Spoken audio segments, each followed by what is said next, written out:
Hello mga guys, magsatsa na naman tayo sa ating kusina. Unahin ko muna yung tofu. Ito sa kabila may steam fish na ako. At saka yung veggie na yan. Ito ang veggie ko. Tofu muna tayo mga guys.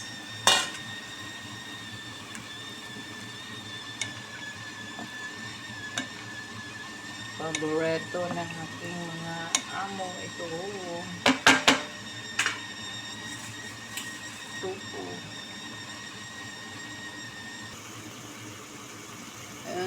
Ay. Yun na guys, luto na ang ating tofu. Yan na. Veggie na naman tayo. Ito yung veggie natin guys. Baby celery. Oyster sauce lang yan.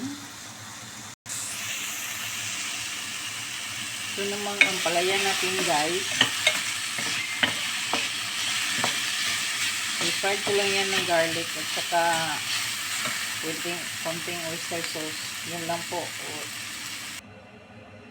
Yan ang isda natin guys. Luto na. I-transfer natin yan sa plate.